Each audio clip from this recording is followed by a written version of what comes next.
Hello, everyone. My name is Danny. This review is for the movie called The Favorite.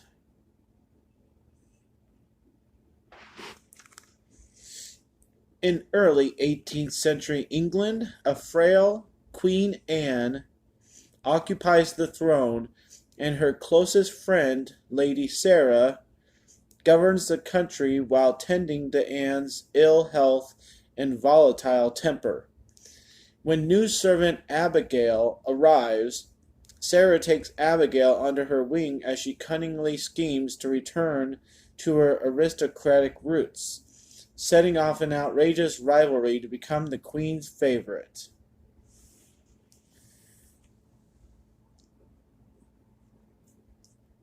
This is a 2018 film. It is rated R. It runs about 2 hours. And the main women in this are Olivia Colman, Rachel Weisz, and Emma Stone.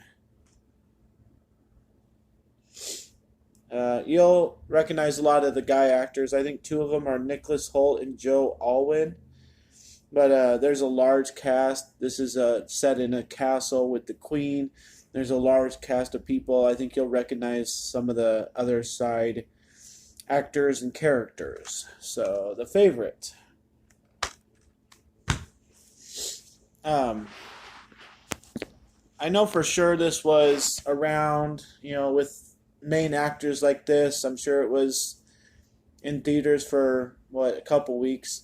Uh, this isn't something I would watch in a theater at all, so I'm really glad I didn't. And when it came up on my list to watch, I watched it yesterday. It was interesting. I'll give it that. I thought it was interesting, and I enjoyed it more than I thought I would. So there's that. Uh,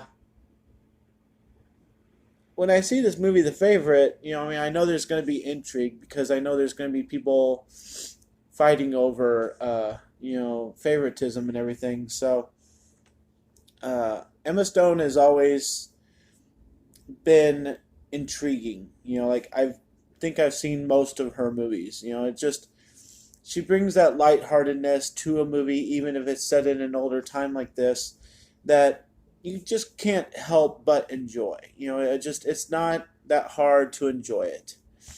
So I'll start off with the fact that I don't think this really needed to be rated R. There's a couple words here and there. There's a little bit of violence, but it's not like machine gun violence. It's just, natural old time war. And there's a couple manipulative storylines in here, but that doesn't deem an R rating. So I think movies like this typically are really easy to just make PG-13. Just cut out like two things, and there you go. You got your PG-13 rating. You can be a lot more funny.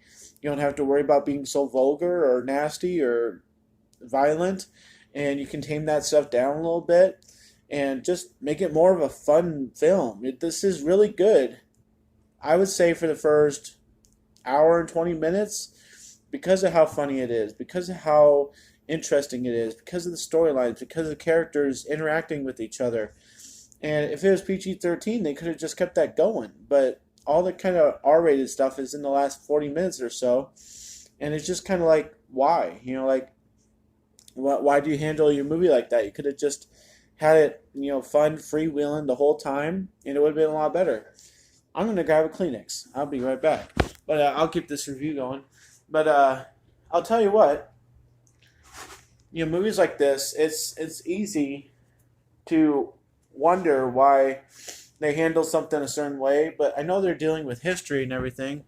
This is all a true story, if you want to say it that way. And I just think that, the acting is so good, and the story is so good, and once it hits that about hour and 20 mark, it's kind of like they just kind of gave up. They're like, "Oh, we did all we want to do. Why not just end the movie there?" I don't understand when movies do this. I really, really was enjoying myself through the hour mark. It really was. More than half of this movie, I was really enjoying myself. Now all of a sudden it's like, oh, we give up. There's nothing else to do. We're just gonna have people sit around. We're gonna have people talk to each other over here. We're gonna have them, secretly, be in love, and that's about it. Okay, half an hour later, movie's finally over, and I just think it's really embarrassing for people to have to watch this, to have to make this, to have to be a part of this, and it's like, why cop out, almost halfway through and just have no more source material to tell about? One really interesting thing happens in the second half, and that has to deal with one of the really good guy actors, and I've appreciated him in his movies and what he's done in the past, and he brings a real strong element to this. The younger gentleman in this film. He is, manipulative. You can tell he has a vengeance to him. I mean, his characterization is off the charts, but you just can't do much, with him because, he has like one thing to say. He has one mission in life, and that's this whole taxing the people dilemma that they, put in this film. And so I wish they would have used him more. I wish they would have used everybody in this movie more, but it's really hard to when you kind of give up once you've accomplished what you want to accomplish in the film. Then you just kind of have to watch the queen deteriorate, and you have to kind of watch the characters just be happy with their lives because they did what they did in the first hour, and I just it's really hard to understand movies like this. The acting is good. It really is. These characters, they have so much to do, and they're so smart, and they're so flamboyant in the first half of the film, and then it's like you do nothing in the second half. The ending is completely ridiculous. I don't know why they felt like they had to do that. Like, I'm okay with the little segments that they had. The black screen comes up, and they have some stuff on the screen. And, I don't mind the foreshadowing and stuff like that. I don't care about that. Um, I could deal with the subtitles in the different languages. Usually I don't like that, but I could deal with it this film because it was entertaining, because it was interesting, and, all that kind of stuff was bearable in the first half. And the second half is just like, it started getting annoying. So I think overall, a movie with Emma and a movie with Nicholas and these other great actors deems a good grade. It deems, watching. I would suggest this totally. It's enjoyable. It deals with some issues, but overall, it's enjoyable for the most part. You'll be alert the whole time, and it's about an interesting figure in history and the stuff that she was having to deal with, and people she had, consulting her and everything. It's all very interesting. So I would give The Favorite a C plus.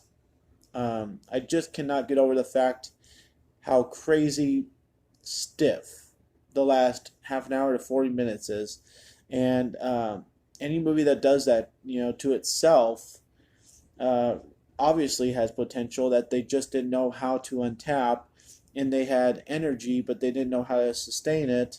So I think B minus C plus is a good range. I'm going to give a C plus to The Favorite, and do suggest seeing it, obviously. So thank you guys. My name's Danny. If you like this or on my other videos, try and give something to watch. Like and subscribe to my channel if you would, and enjoy your movies. Thanks.